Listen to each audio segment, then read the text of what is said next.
So my name is Regal. I'm here with My Sangre Latina, and I have Mike Greenholt, the animation supervisor, and Ryan Green, story artist, who worked on the movie Tinkerbell and the Legend of the NeverBeast. Working on a project like this, taking on different characters, which do you guys identify more with within this world?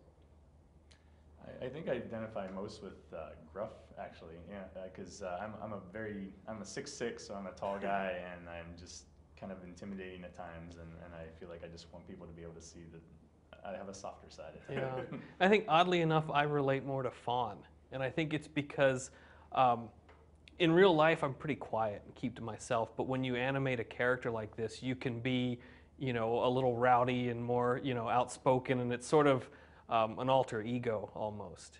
Now, in art, and again, I guess connecting it to these characters, do you feel art is more, in a movie like this, is it a little harder to be more expressive with the art? Or do you feel more contained?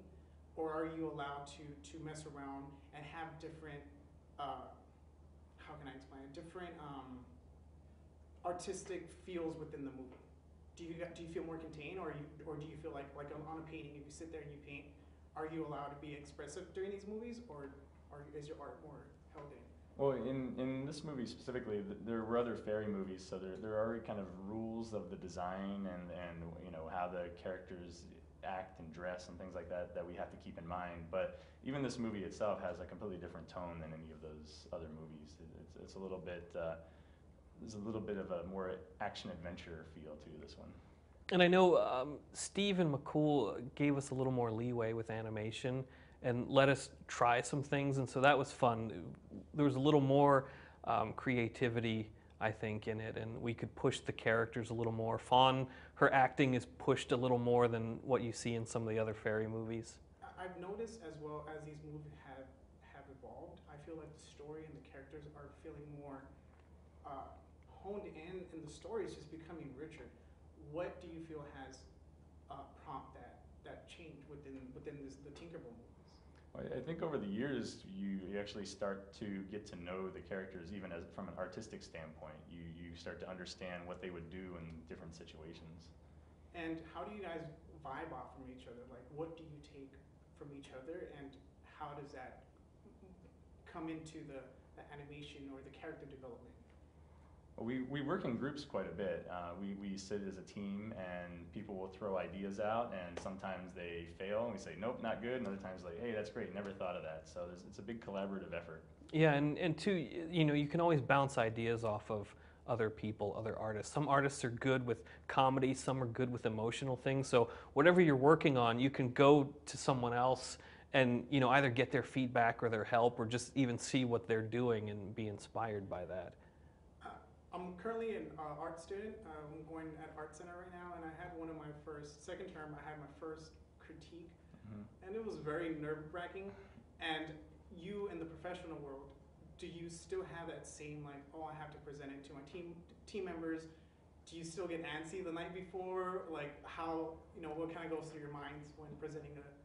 Yeah, anytime you try to conquer something new that you haven't had to do in the past, and we do that every time we have a new sequence or new movie that we work on. Yeah, there's times beforehand where you're like, okay, I hope this goes well, and the nerves are up, definitely. Yeah, and you put your heart and soul, into a scene that you're working on, and you might show it and just get a, nope, that's not it. And so that's nervous. Or sometimes it's the other way, and everybody loves it, but you never know what the reaction's going to be. And I can, again, yesterday it was intense. I did an all-nighter trying to present the project, and the feedback you get, you grow from it. When you watch the film and you see, do you guys see your flaws within the film, or do you guys take it and say, you know what, I'm going to push this facial expression, or I'm going to push the fur a little more on the next film, or do you guys work that out within the 4 years you guys have? Go ahead. I was going to say, it's always an evaluation. Every time I see a project on screen, it's like, oh, that could have been better.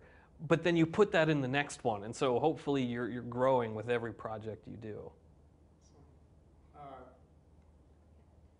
Okay, well, this is real. I appreciate you guys' feedback, and the movie's really great, and the hard work really shows in it. So thank you guys, appreciate it. Cool, yeah, Good thank luck at you. Art Center, yeah. Yeah.